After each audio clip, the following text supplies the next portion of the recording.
Start करें? Ma'am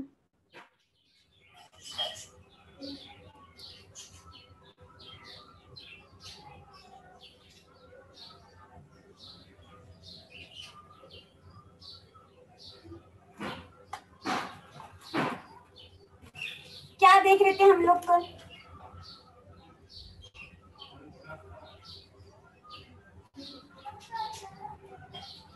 जो आपको नहीं समझ में आया था, रेगुलेशन ऑफ बिजनेस एक्टिविटीज। कितना समझा उसमें से वो बताओ पहले।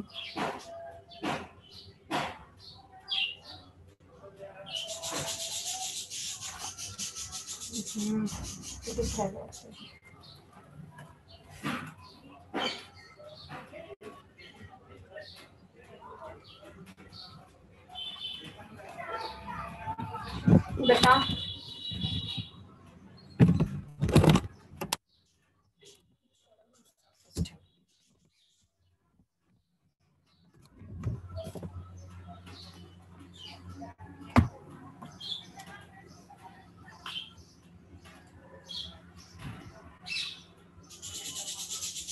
रेगुलेशन ऑफ बिजनेस एक्टिविटीज क्या करते हैं हम इसमें? मैंने कल बताया था, ये थोड़ा सा भी ध्यान में है आपके?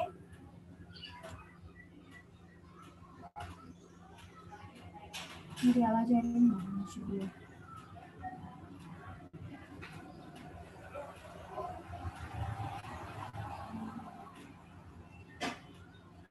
बोलो।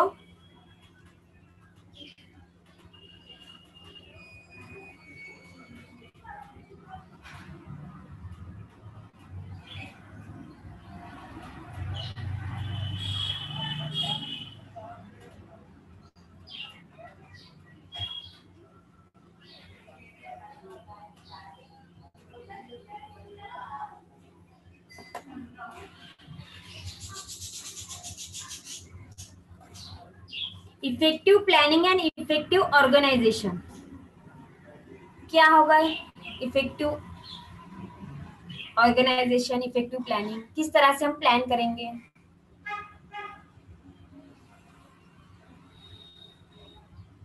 ओप्पो A5 मैंने इसके पहले भी बोला है कि नाम डाला करो।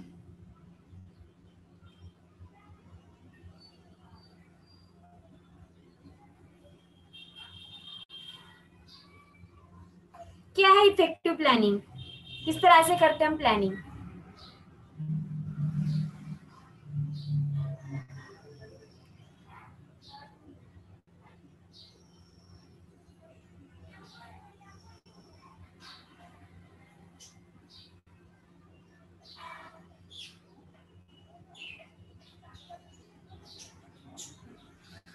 अरे बताओ ना।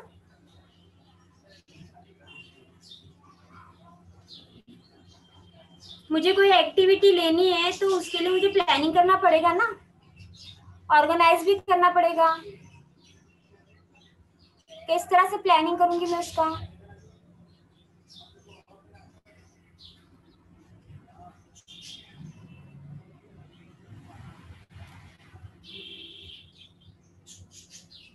अगर मैंने आपको बोला कि आपको कुर्ती स्टिच करनी है तो आप क्या उसको किस तरह से प्लान करोगे?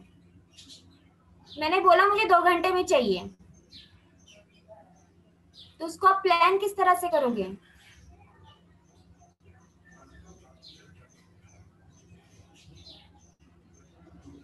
मैनेजमेंट कैसे करोगे उसका?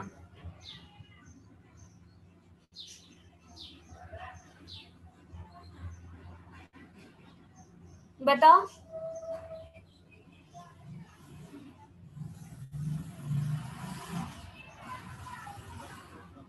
आप लोग स्टिच करते हो ना? देखो मुझे आंसर दिया करो, मुझे वो अच्छा नहीं लगता, मुझे ऐसे लगता है कि कोई है नहीं है।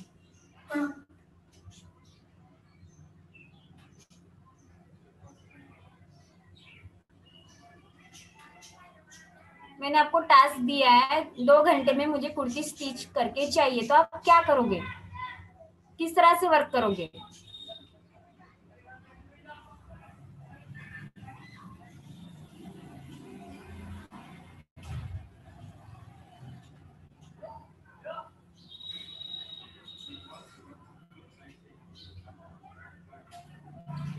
कौन बताएगा? अंजलि, अवंतिका, रूपाली, साक्षी, शीतल, सोनूली, स्वाति, वैभवी।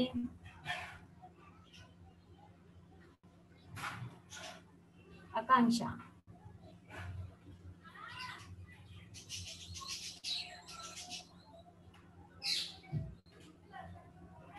बताओ आप किस तरह से उसको मैनेज करोगे?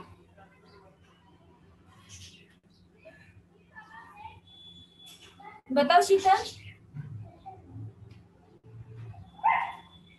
मेरी आवाज आ रही है ना आप लोगों को?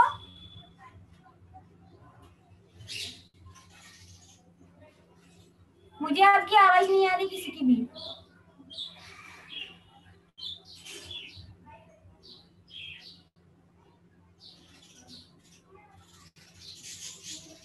Unmute your mic.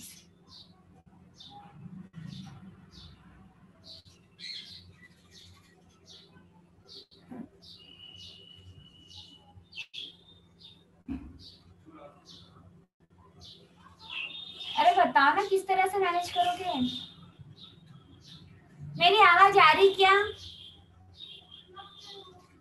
हाँ या ना? हाँ मैम। बताओ ना। मैंने जो आपको टास्क दिया है, मुझे 2 घंटे में कुर्ती स्टिच करके चाहिए, तो आप किस तरह से उसको स्टिच करोगे? मटेरियल दिया है मैंने आपको। एक कुर्ती आप 2 घंटे में स्टिच नहीं कर सकते? कर सकते मैम। फिर आप बता क्यों नहीं रहे हो? जब से पूछ रही हूँ मैं।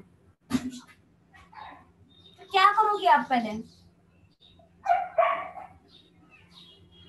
मेजरमेंट लेंगे। सबसे पहले मेजरमेंट लेंगे, उसके बाद कटिंग करेंगे। कटिंग करेंगे, उसके बाद स्टिच स्टिच करेंगे। स्टिच करेंगे।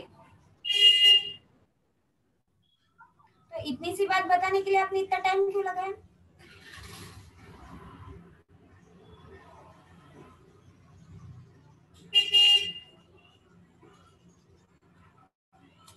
अब हम एक कुर्ती की बात नहीं करेंगे, अब हमें बल्क में चाहिए। बल्क में अगर मुझे काम करना है तो मैं किस तरह से करूंगी? ये भी हुआ है हमारा। बताओ।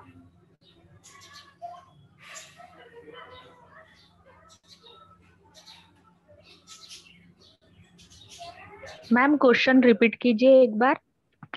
देखो, मुझे अगर कुर्ती स्टिच करनी है, वो बल्क में करनी है, तो वो मैं किस तरह से करूंगी?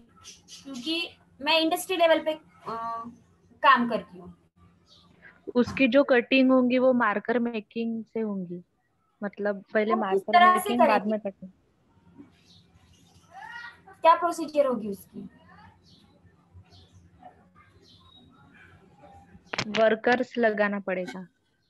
हाँ, वर्कर्स लगेंगे और मशीनरीज उसके हिसाब मशीनरी से, लगनी ही है। थ्रेड और अदर इंस्ट्रूमेंट जो कटिंग स्टिचिंग के लिए लगते हैं वो। हम्म। तो मुझे क्या करना पड़ेगा? अगर मुझे 2 घंटे में, सॉरी 2 घंटा नहीं देती मैं अभी, एक दिन में 1000 पीस कंप्लीट करने हैं,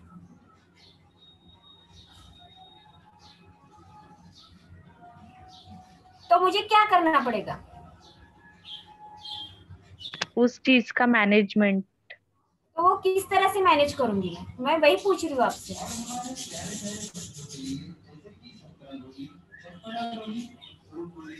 पहले प्लानिंग करनी पड़ेगी मैम। हाँ,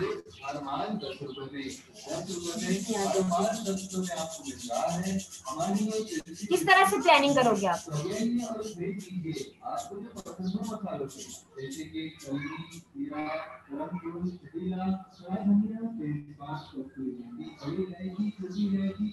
किस तरह से प्लान करोगे?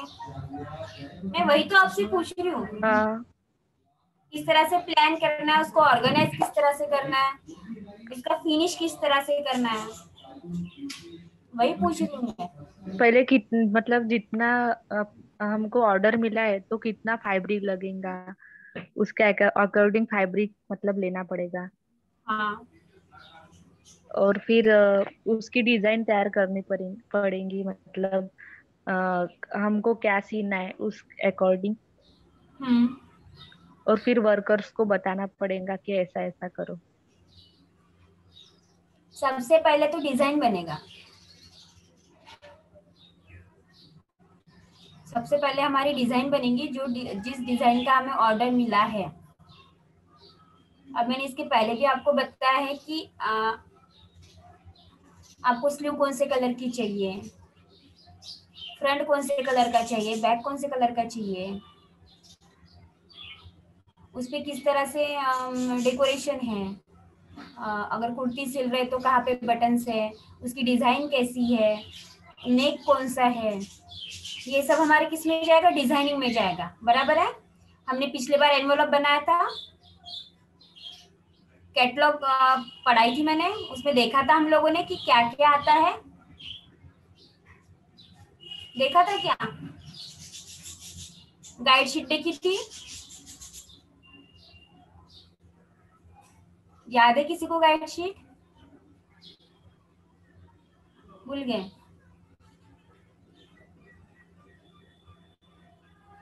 सबसे पहले क्या करना है हमें?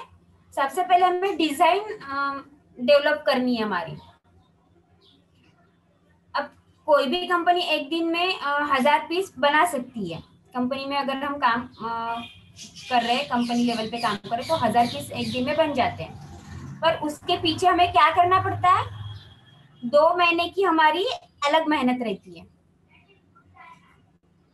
सबसे पहले हमारे पास डिजाइन आते हैं, उसके बाद मटेरियल,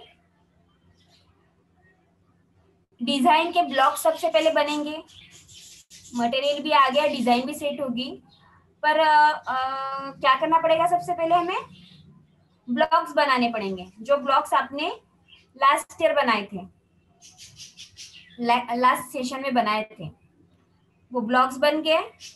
अब उसमें जो डिजाइन में जो वेरिएशन है, बेसिक ब्लॉक में जो कोई भी वेरिएशन है वो हम उसमें बनाएंगे। उसके अलग ब्लॉक बनेंगे डिजाइन्स के, डिजाइन अनुसार। उसके बाद उसके लिए मार्किंग होगी। बराबर है? यस और नो? हाँ या ना?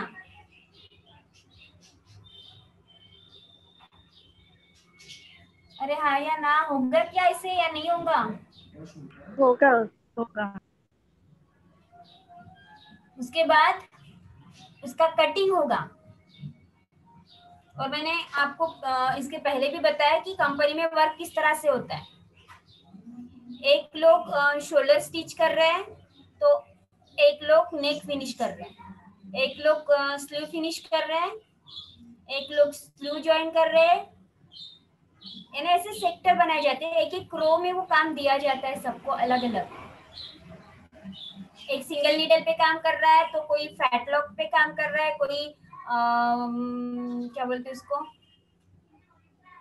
इंटरलॉक पे काम कर रहा है। और क्या होती है गारमेंट में, कोई पिको कर रहा है उसको। अगर डिजाइन अनुसार अलग अलग ये 4 4 5 5 मशीन पे अलग अलग काम चलते हैं। कभी कभी भी अगर हमारी कंपनी अगर बड़ी है तो 10 10 15 15 या फिर पूरा हॉल उसका अलग से रहता है, तो उसमें सिर्फ वही काम होता है। ठीक है। जैसे सीजन अभी कौन सा सीजन आएगा? कौन सा आएगा? Rainy season. रेनी सीजन आएगा। अभी धूप काले जाने को है। धूप काले में किस तरह से फैब्रिक्स रहते हैं? Cotton. Cotton. Colour? White, light colour. White and light colour. अब बारिश का मौसम आ रहा है, तो फिर किस तरह से फैब्रिक रहेगा?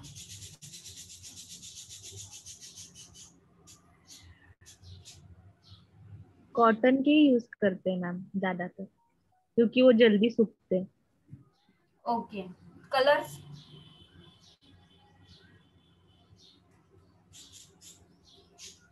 नहीं पता। ठंडी के वार्म दिन में? कलर, ठंडी के दिन में वार्म कलर यूज होते हैं, भड़क एकदम। और फैब्रिक? ऊल, जिससे हमें ठंड ना लगे, जैसे ऊल हो गया। फैब्रिक पूछा। टेरिकॉट।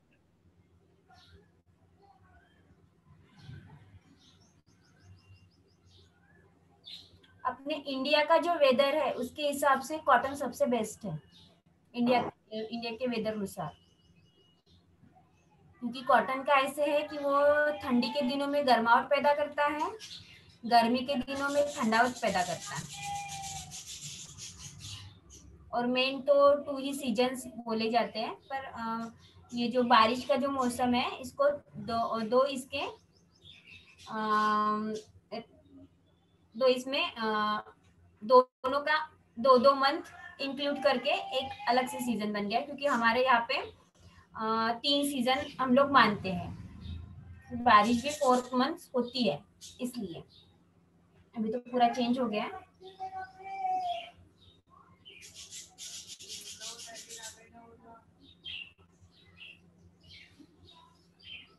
हम क्या देख रहे थे? अब जैसे हमने देखा कि धूप काले में हम लाइट वेटेड यूज करते हैं, कॉटन यूज करते हैं, ठीक है। उसके बाद जब बारिश में हम दूसरे फैब्रिक यूज कर सकते हैं कॉटन के जगह पे, जो लाइट वेटेड हो, जल्दी सूखे,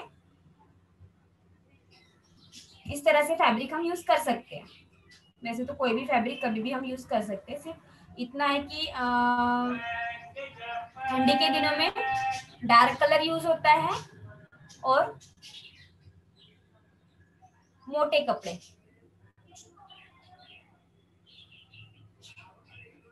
अब मोटे कपड़ों में कौन सा आएगा? कॉटन तो है ही। लोकर।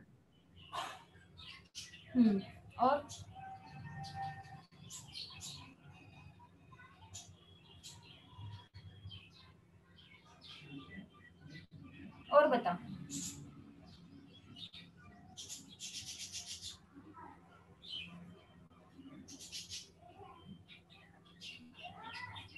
ये तीनों सीजन में आप कौन कौन से गारमेंट यूज करते हो, ये मुझे आप सर्च करके बताओ, ठीक है। कल मैं एक क्वेश्चन आपको फिर से पूछूंगी।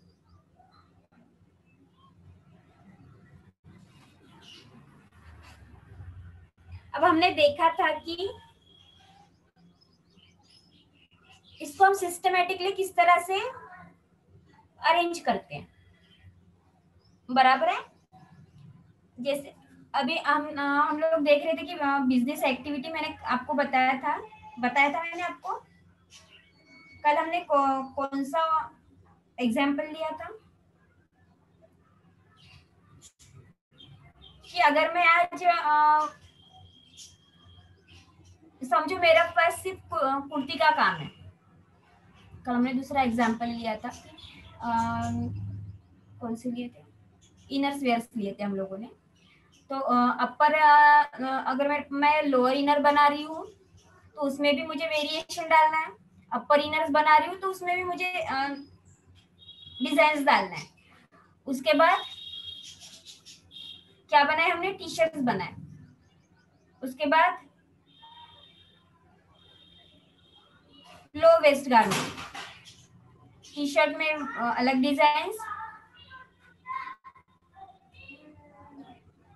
लोअर गारमेंट में अलग डिजाइन, जैसे लेगिन है या और कोई है वो गारमेंट बना रहे हैं। तो ये जो है इसको हमें अच्छे से प्लान करना पड़ेगा, हाँ या ना। सर के ऊपर हाँ। जा रहा है, सर के ऊपर जा रहा है। नहीं मैम। समझ रहा है ना आज? हाँ कल का ही डिस्कस कर रही हूँ मैं आप लोगों से। कल का पॉइंट यही है।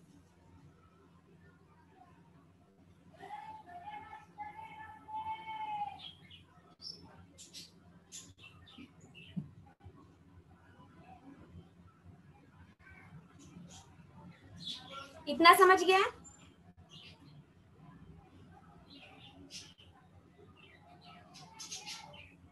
हाँ मैम। अब देखो, अभी हमारा गारमेंट्स तो बन गया, पर हमें क्या करना है? कंटिन्यूस की एडवर्टाइजमेंट करनी है, बराबर है? ये भी एक पॉइंट इसमें हमने कल देखा था, एडवर्टाइजमेंट का। क्या करना है हमें? एडवर्टाइजमेंट उसकी करनी है, क्योंकि हमारा जो ब्रांड है उसको हमें क्या करना है? फिक्स रखना है ना फिक्स। हमारे ब्रांड को हमें फिक्स रखना है ना, नहीं तो मार्केट में उसकी वैल्यू रहेंगी क्या?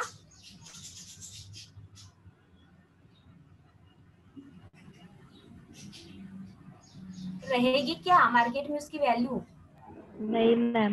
अगर मुझे मार्केट में उसकी वैल्यू बढ़ानी है, उसको मार्केट में बेस्ट देना है, तो मुझे क्या करना पड़ेगा? उसकी सबसे पहले उसकी क्वालिटी की तरफ ध्यान देना पड़ेगा। कोई भी प्रोडक्ट होती है, उसकी क्वालिटी देखना पड़ेगा हमें, हाँ और उसकी क्वालिटी किस तरह से बेस्ट रहे, बाकी प्रोडक्ट से वो किस तरह से अलग रहे। इसलिए हमें क्या करना है? उसकी क्वालिटी को बनाए रखना है और बेस्ट क्वालिटी देना है। आपने देखा होगा जैसे कॉस्मेटिक्स है, हर 2-4 साल में उसमें कुछ इम्प्रूवमेंट आता है। फेयर एंड लवली की एड देखते हो आप लोग? देखते हाँ हो? मैम। उसमें अभी ग्लो एंड लवली आ गया। Yes ma'am. जो पहले उनका जो प्रोडक्ट था वो अभी थोड़ा सा चेंज होके उसमें कुछ रिप्लेसमेंट होके क्वालिटी बढ़ाई है उन्होंने उसकी। तो यही हमें भी करना है, वो फिर गारमेंट रहो या और कोई प्रोडक्ट रहे। नहीं मैम, उनके ऊपर केस लगी थी ना। क्या? मतलब वो काले गोरे में भेद ऐसा कुछ था, तो फेयर एंड लवली के प्रोडक्ट के ऊपर केस लगी थी, इसलिए उन्होंने नाम चेंज किया। नहीं, एक्चुअली मालूम है क्या, वो क्रीम भी अच्छी नहीं है, उसको पूरे स्किन को जलाती है हमारा, इसलिए फेयर होता है स्किन। उसमें जो ब्लीच वाला जो एक ये क्या बोलते हैं, मुझे उसका नाम हमेशा मैं उसका नाम भूल जाती हूँ। नाम एक्टिवेटर। टिंचर ऑयलिंग वगैरह जो रहता है ना, वैसे उसमें कुछ कंटेंट्स रहते हैं। तो जैसे अगर हम उसको स्किन के ऊपर डालते हैं तो वो सिर्फ फेस के सो के ऊपर निकलता है, तो वैसे उसमें भी कुछ तो भी कंटेंट्स रहते हैं। उसके वजह से हमारी स्किन जो ऊपरी वाली जो स्किन होती है वो जल के अंदर की स्किन निकलती है। तो उसका मार्केट भी उसकी वजह से थोड़ा लो हो गया बाकी इससे। तो मैं सिर्फ आपको एक बताने के लिए बता रही हूँ कि अगर आप इस तरह से अपने प्रोडक्ट्स को हमें क्या करना है, इम्प्रूव करना है। आपने देखा होगा जो ब्रांडेड कंपनीज के कॉस्मेटिक्स आते हैं, तो 4-5 साल के बाद उनका प्रोडक्ट चेंज होके आता है, जो पहले वाला है वो बंद हो जाता है। देखा है क्या? अब मुझे एकदम से फेयर एंड लवली का एड कैसे ना टीवी पे दिखाया जाता है, इसलिए मैंने उसको उसको लिया था। कुछ ब्रांडेड कंपनीज ऐसी है कि उनके एड्स नहीं आते टीवी पर वगैरह, उनके सिर्फ कैटलॉग्स ही बनते हैं। हाँ मैम, जैसे शूज के वगैरह पूमा हो गया, हाँ। उसकी भी ऐड नहीं आती। ऐड नहीं आते उनके टीवी के ऊपर। अम, यही रहता है। तो उनके जो प्रोडक्ट्स रहते हैं ना, तो इस तरह से वो उनमें क्या बोलते हैं उसको, उनकी प्राइस भी बढ़ती है 2-4 साल के बाद, और उसके कंटेंट्स भी कुछ कंटेंट्स एक्स्ट्रा ऐड होते हैं उसमें और चेंज होता रहता है, या फिर वही प्रोडक्ट रहता है और उसमें कुछ चेंजेस वो ये करके उसकी प्राइस भी बढ़ा देते हैं।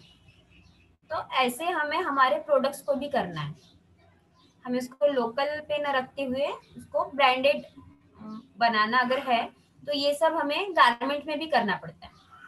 आपने देखा होगा जैसे बनियान है, जेंट्स बनान, जेंट्स लोग जो बनान यूज करते हैं, तो उसमें भी अलग अलग क्वालिटीज आती है।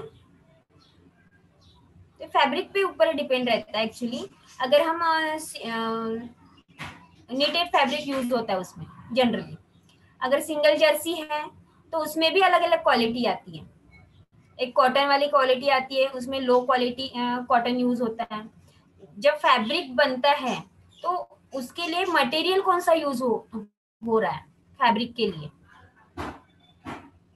उसके ऊपर गारमेंट की क्वालिटी डिपेंड रहती है।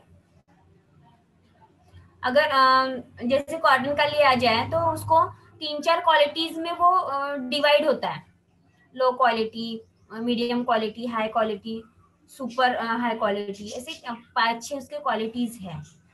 तो अगर सबसे लो क्वालिटीज में अगर कोई गारमेंट बन रहा है या फैब्रिक बन रहा है तो ऑब्वियसली गारमेंट उसका लो क्वालिटी का रहेगा। तो आपने देखा होगा कि वो बहुत जल्दी से स्ट्रेच हो जाता है और खराब हो जाता है, देखा है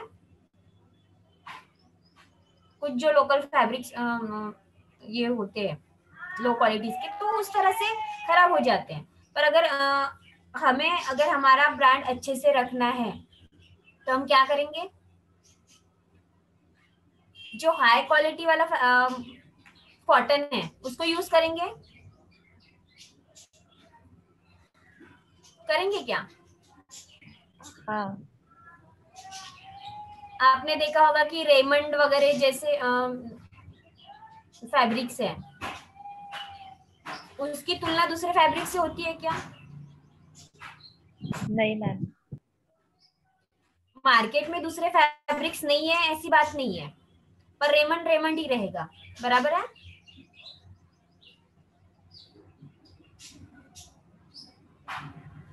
तो इस तरह से अगर हमें हमारी क्वालिटी अगर हमें अच्छे से रखनी है तो उसके लिए हमें ये चेंजेस करना पड़ता है, थोड़ा बहुत चेंजेस जो रहता है वो फैब्रिक में करना पड़ता है। या अगर एड आपने भी ये भी देखा होगा, रेमंड की एड पहले बहुत कम आती थी, अभी थोड़ी ज्यादा आ रही है, बीच में थोड़ा ज्यादा था। तो ऐसे क्यों होता है कि उसकी अगर डिमांड थोड़ी कम हो रही है तो हमें उसको और क्या करना है, मार्केट में उसकी वैल्यू और प्लेस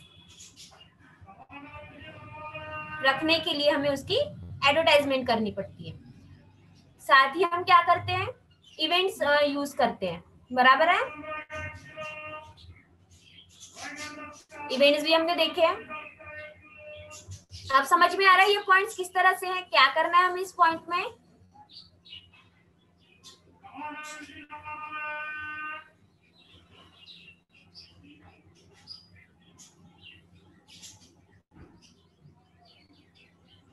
सीजनल का भी बता दिया मैंने आपको कि सीजन में हमें किस तरह से उसको गारमेंट को किस तरह से अप्लाई करना है।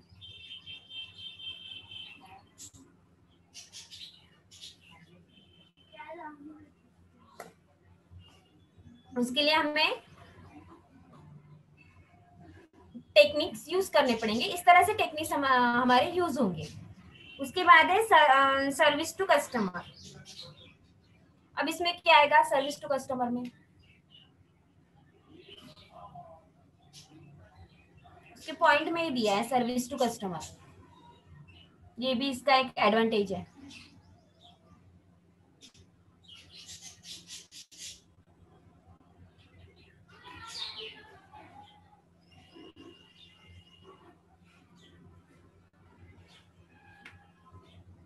हमें कस्टमर को क्या देना है, बेटर सर्विस देनी है। अब आप लोग ड्रेस स्टिच करते हो, आप लोग बाहर के भी लेते होंगे स्टिच करने के लिए। तो आपने देखा होगा कि आपके जो कस्टमर हैं, कभी उन्हें ज्यादातर ब्लाउज में बहुत प्रॉब्लम्स आते हैं कि यहाँ से ये हो गया, यहाँ से हो गया, यहाँ पे चीज आ गई, ये पोर्शन ऐसे हो गया। ये ऐसे आपने देखा होगा, गला बहुत चौड़ा हो गया तो गला बहुत छोटा हो गया, होता है ना ऐसे बहुत बार? होता है क्या? अरे होता है क्या? सिलते हो ना आप ड्रेस, ड्रेस ब्लाउज सिलते हो?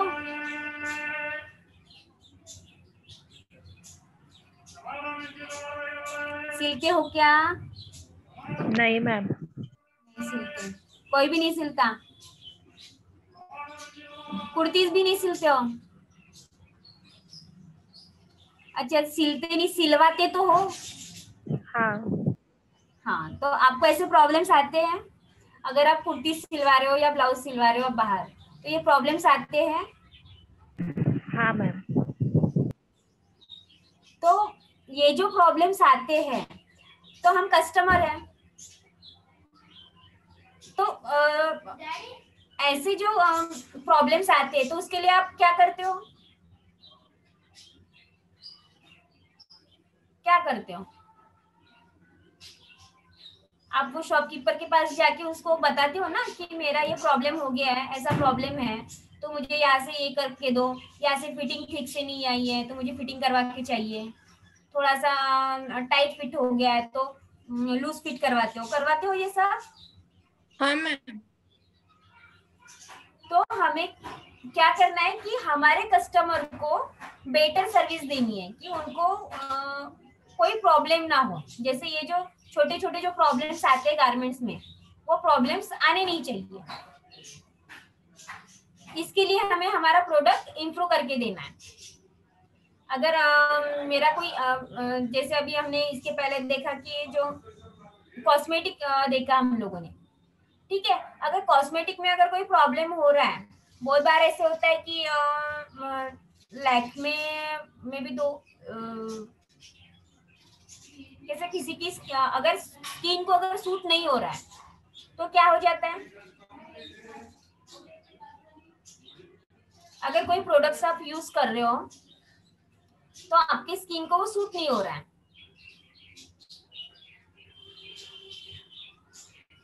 कभी ऐसे होता है कि आपके स्किन टोन के अनुसार आप कॉस्मेटिक लेते हो, पर क्या हो जाता है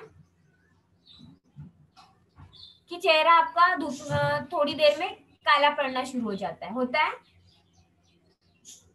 हाँ मैम। हाँ मैम। तो क्या करते हैं हम लोग, बोलते हैं ना कि ये प्रोडक्ट अच्छा नहीं है, ये हमारे स्किन को सूट नहीं हो रहा। तो इसकी पहले क्या होनी चाहिए, पूरी क्वालिटी चेकिंग होनी चाहिए। जब इसकी पूरी क्वालिटी चेकिंग होगी तो हमें उसका प्रॉब्लम जाएगा क्या, या फिर ऐसे पूरी पूरी आती है स्किन के ऊपर बहुत बार, तो वो होगा क्या? No ma'am. उसी तरह से हमें गारमेंट के भी जो डिफेक्ट्स हैं वो क्या करने हैं, पहले ही उसको निकाल लेंगे। तो आपने देखा होगा कि जैसे अगर आप कोई भी अगर कंपनी से अगर कोई भी गारमेंट बन के आता है तो उसके साइजेस एस, एल, एक्सएल इस तरह से दिए रहते हैं,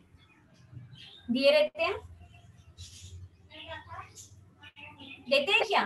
यस मैम। उसके वो हिसाब से ब्लॉग्स बनाए जाते हैं। अभी आपको पता है कि किस तरह से ब्लॉग्स बनाए जाते हैं, तो पर्टिकुलर और हमने ये भी देखा है कि साइड चार्ट किस तरह से बनता है। तो उसके अनुसार क्या करना है, हमें गारमेंट बनाना है। पर गारमेंट तो हमारा बन गया, पर वो हम किस क्लास के लिए बना रहे हैं, मार्केट में कौन सी डिजाइन ज्यादा मांगी जा रही है, कौन सी डिजाइन के ऊपर काम हो रहा है, तो उस डिजाइन के ऊपर हमें काम करना है। हमारे कस्टमर को हमसे क्या चाहिए ये हमें देखना है। तो हमें हमारी क्या करना है, क्वालिटी प्रूव करनी है। और क्वालिटी प्रूव होने के बाद सर्विस प्रूव करनी है। अभी आप देख रहे होंगे कि कोरोना की वजह से बहुत सारा प्रॉब्लम्स हो गया है, तो सब ऑनलाइन काम बहुत ज्यादा हो रहा है। हो रहा है, हो रहा है क्या? Yes ma'am. हम लोग खाने से लेके सारी चीजें गारमेंट्स वगैरह ऑनलाइन मंगवा रहे हैं। तो आपने ये भी देखा होगा कि बहुत बार जब हम ऑनलाइन गारमेंट्स मंगवाते हैं तो क्या होता है, जो ड्रेस इसमें अच्छा दिखाया जाता है, जब वो हमारे पास आता है तो उसके डिफेक्ट्स हमें पता चलते हैं कि उसके लिए फैब्रिक कौन सा यूज किया है। जो फैब्रिक वहां पे दिखाया जाता है, फ्लोइंग फैब्रिक, वो यहाँ पे बहुत रफ वाला फैब्रिक रहता है बहुत बार, रहता है क्या? हाँ मैम। हाँ मैम। रेंज के हिसाब से वो फैब्रिक डाउन जाता है। बहुत बार इस तरह से बातें होती है। तो हमें क्या करना है, कस्टमर को हमें कस्टमर भी नाराज नहीं होना चाहिए और हमारा प्रोडक्ट भी सेल होना चाहिए। इसलिए हम क्या करेंगे, हमारा जो हम इस तरह से काम नहीं करेंगे। हम हम उसमें कौन सा फैब्रिक यूज कर रहे हैं, कौन सा फैब्रिक है, ओरिजिनल फैब्रिक उसमें कौन सा लगा रहे हैं, इनर में कौन सा लगा रहे हैं, क्या बोलते हैं, लाइनिंग में कौन सा लगा रहे हैं, ये सब इसके सब डिटेल्स हमें उसको देना पड़ेगा। और ये सब डिटेल्स जो दिए हैं वो फैब्रिक में भी, वो गारमेंट्स में भी हमें वो सेल करना पड़ेगा, ताकि हमारा कस्टमर हमारे जैसा ये नहीं बोले कि नहीं मैंने इस पे से बुलाया था, कौन सा इसका, क्या ये है, मुझे नाम नहीं याद आ रहा, मीशो है और क्या क्या है, अमेजोन पे से भी होती है ना, अमेजोन के फैब्रिक अच्छे रहते हैं शायद, है ना? अमेजोन पे जो हम लोग ये करते हैं, मैं बहुत कम करती हूँ, मुझे उतना ये नहीं है, इसलिए सिर्फ पूछ रही हूँ मैं आपसे। फ्लिपकार्ट हाँ, अच्छे रहते हैं। फ्लिपकार्ट पे भी अच्छे रहते हैं, मुझे नाम नहीं याद आ रहा था। तो फ्लिपकार्ट की एक पहचान बन गई है ना अभी, कि उसके प्रोडक्ट्स अच्छे रहते हैं, उसमें से आप कुछ भी मंगवाओ तो वो अच्छा रहता है। सही है? हाँ। तो उस तरह से हमें, वो क्या कर रहा है, फ्लिपकार्ट क्या कर रहा है, कस्टमर को क्या कर रहा है, बेटर देने की, बेटर दे रहा है, इम्प्रूवमेंट दे रहा है उसमें, वो खुद का इम्प्रूव कर रहा है वो खुद को। तो उसकी जो मार्केट में जो वैल्यू है वो बाकी सब इससे ज्यादा है और अच्छी भी है ना, बाकी सब इससे अच्छी है ना, उसकी वैल्यू जो मार्केट की वैल्यू जो है वो बेस्ट वैल्यू है उसकी। तो इस तरह से आप समझ गया, सर्विस टू कस्टमर, कैसे यस सर्विस मैम। देनी है हमें कस्टमर को।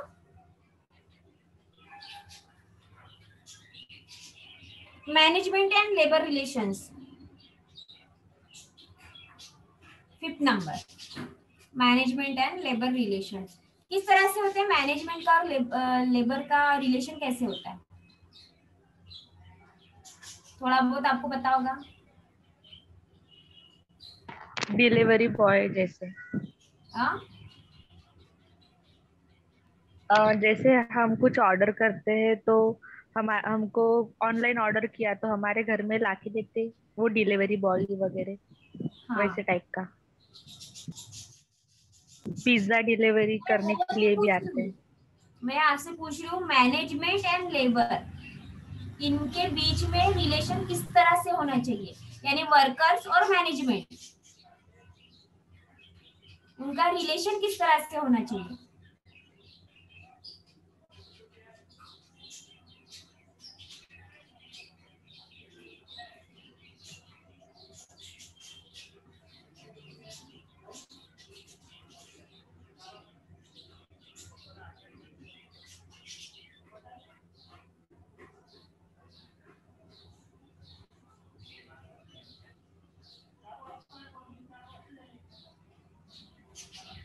आप कहीं पे जॉब कर रहे हो, एम्प्लॉय एम्प्लॉय हो कहीं पे, तो आपका और आपके जो बॉस है उन लोगों का और आपका रिलेशन किस तरह से होना चाहिए?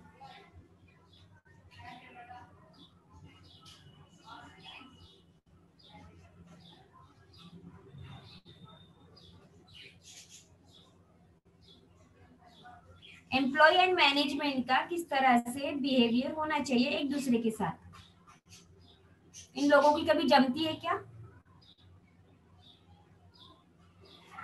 आप लोग इतना टेलीविजन देखते हो, वहां पे वर्कर्स और मैनेजमेंट के झगड़े कितने बताए जाते हैं, दिखाते हैं? Yes ma'am. तो मैं वो पूछ रही हूँ आपसे।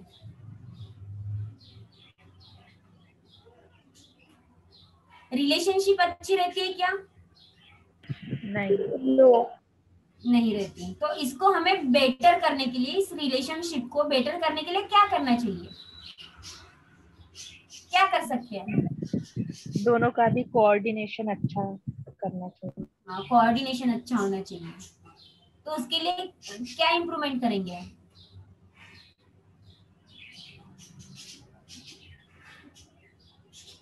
उनकी सैलरी पे भी डिपेंड करता है। अच्छा, और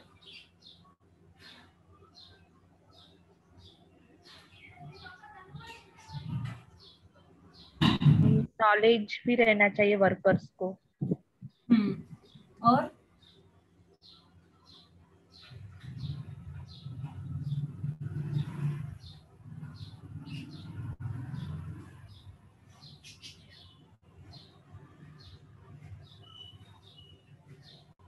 अगर इनके रिलेशनशिप में हमें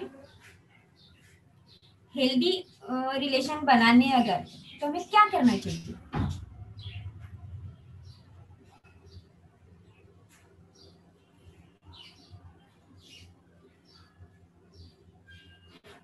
अच्छा, ये जाने दो, आप फ्रेंड्स हो सब लोग, अगर हॉस्टल में रहते हो तो आप लोगों में बहुत सारे झगड़े होंगे, या फिर क्लास में भी बहुत सारे झगड़े होंगे। अब आप 8 लोग हो, 8 लोग अलग अलग दिशा से जाते हैं, हर इसके थिंकिंग एक दूसरे के साथ सूट होंगे ऐसे नहीं होता। तो बहुत सारे झगड़े से गर्ल्स लोगों में बहुत सारे झगड़े रहते हैं। तो फिर किस तरह से मेंटेन करोगे आप अपनी क्लास को? अगर आप क्लास के मॉनिटर हो तो किस तरह से मेंटेन करोगे?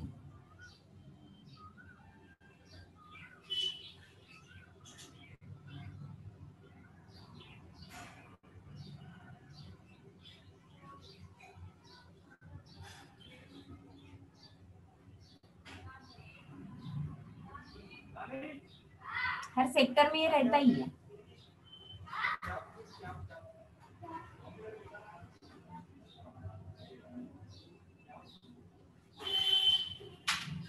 आपको मिलके कोई काम करना है तो आप एक दूसरे को किस तरह से एडजस्ट करोगे?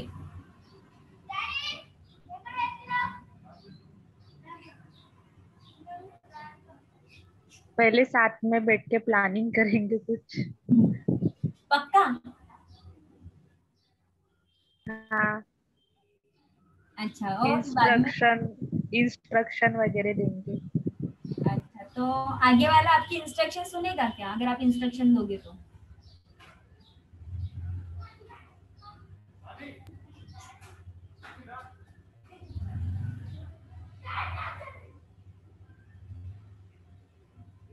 किस तरह से हैंडल करोगे बताओ भी।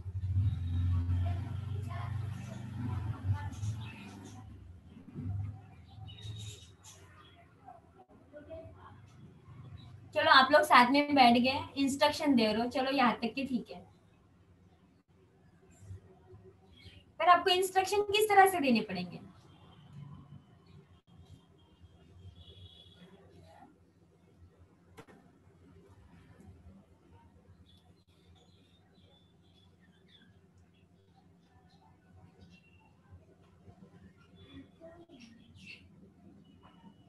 बोलो।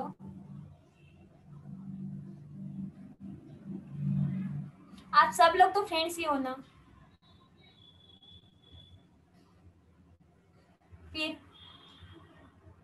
उसको समझाएंगे थोड़ा। हाँ,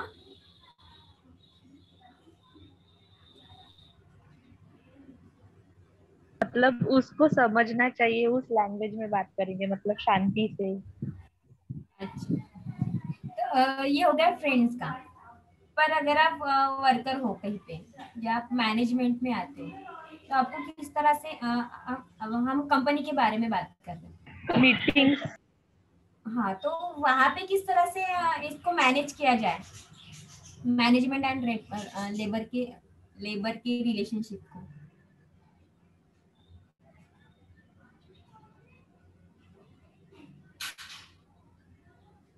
किस तरह से मैनेज कर सकते हैं। मीटिंग्स लेके सबको बताना, ऐसा कुछ। मीटिंग्स लेके जो अपने प्रॉब्लम्स हैं वो अ, उनको हैंड ओवर करने हैं, और जो उनको उनके प्रॉब्लम्स है वो सुन के लेना। सही है। इससे हाँ। क्या होगा, एक अलग बॉन्डिंग बनेगी। अगर हाँ, क्या देख रही थी, मैं भूल गई मुझे क्या बोलना था।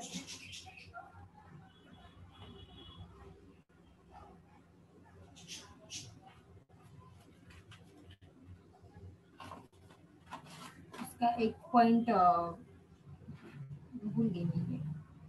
नहीं, मुझे थोड़ी देर में याद आएगा। अच्छा, इसको हम थोड़ा सा बाद में लेते हैं क्योंकि मैं ब्लैंक हो गई उसके लिए थोड़ा सा। Industrial relations, जो मेन पॉइंट था ना वो भूल गई मैं, आपको पूछते पूछते ही भूल गई। जाने दो। नंबर 6, कंट्रोलिंग, उसको लेंगे हम बाद में। अब कंट्रोलिंग मतलब हो सकता है इसके साथ में भी आ जाए। कंट्रोलिंग मतलब क्या कंट्रोल करना है हमें।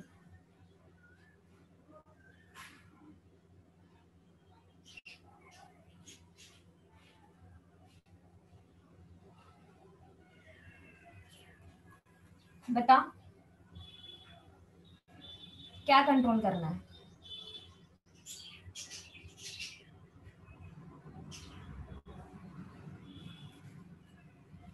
कंट्रोलिंग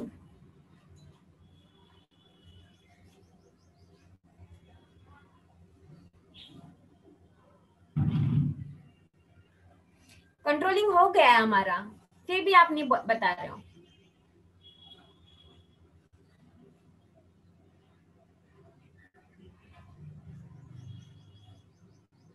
क्या कंट्रोल करना पड़ता है।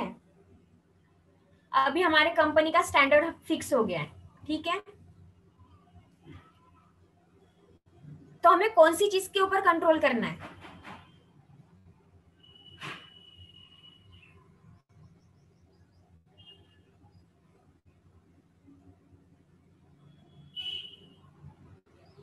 अच्छा, हम पहले इसी को कंप्लीट कर लेते हैं।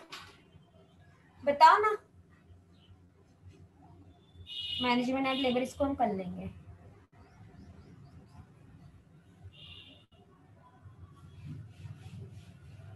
हम हमारा प्रोडक्ट बनाने के लिए वेरियस टेक्निक्स यूज करते हैं क्या। हम्म। करते हैं क्या। हाँ।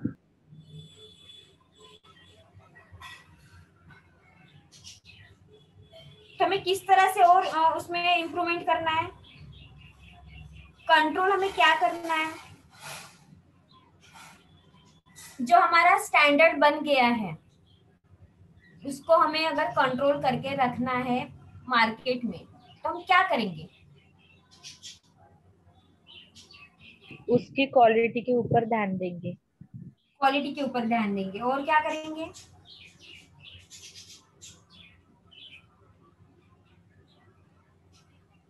उसकी ज्यादा से ज्यादा मतलब मार्केटिंग करेंगे, ताकि वो मतलब कम ना आए उसके शेयर। उसकी जो एक्चुअल क्वालिटी है उसको स्टैंडर्ड जो उसका वैल्यू है वो हमें देखना है, और उसको कंट्रोल करके रखना है कि वो कहीं डैमेज ना हो जाए। ठीक है, इसमें इतना ही है। बाकी तो कुछ है नहीं।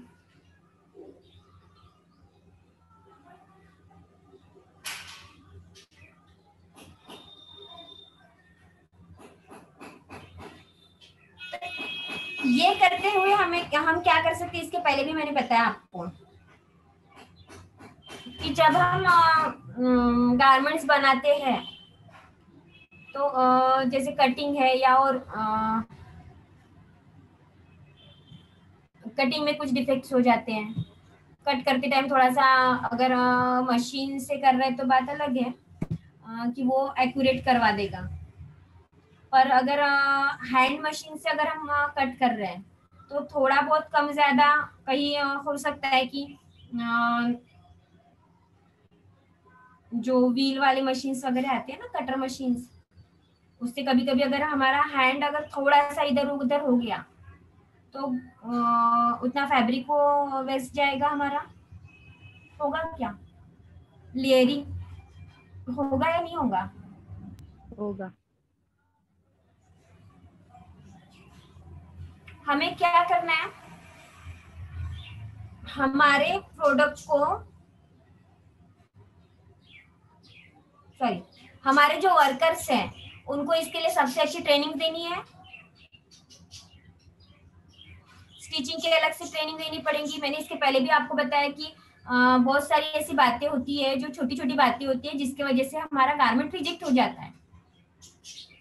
तो इसके लिए हमें क्या करना है, वर्कर्स को ट्रेन करना है, बराबर है, ट्रेन करेंगे तभी हमारा गारमेंट स्टिच होगा ना।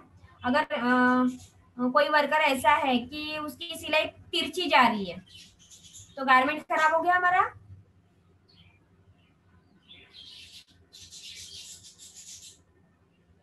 जो न्यूली स्टिचेड लोग होते हैं उनकी स्टिचिंग सीधी रहती है या आड़ी टेढ़ी जाती है? आड़ी टेढ़ी जाती है। आड़ी टेढ़ी जाती है। तो हमें क्या करना है, उनको पहले अच्छे से ट्रेन करना है ताकि हमारे प्रोडक्ट को प्रॉब्लम ना हो। आप जैसे भी कोरोना पीरियड शुरू है, मुझे बताओ कि बहुत सारे पेशेंट्स हैं, अगर कोई न्यू नर्स है उसको नहीं होता, यानी उसको क्या बोलते हैं, उसको सलाइन लगाती नहीं आती, तो क्या होगा? कोरोना का जाने दो, ऐसे भी अगर आप हॉस्पिटल में अगर पेशेंट बन के गए हो और अगर आपको सलाइन लगानी है और वो न्यू है तो फिर किस तरह से हैंडल करोगे? क्या होगा, क्या होगा अगर वो न्यू है तो? डेड जगह पे आपको होल करके रख देगी, हाँ। पेंस नहीं मिलेंगी तो उसको, तो ये प्रॉब्लम होता है। हाँ मैम, मेरे साथ हुआ था। अच्छा, हो चुका है क्या, इसलिए पता है। कभी कभी वेंस मिलती भी नहीं है, उसकी वजह से भी होता है, अच्छे लोग रहे तो भी होता है। हम इसको कल कंटिन्यू करते हैं, मैनेजमेंट एंड लेबर कंट्रोलिंग, और जो 2 पॉइंट रह गए खत्म हो जाएगा कल, ठीक है? चलो फिर बाय, टाइम अप हो गया हमारा।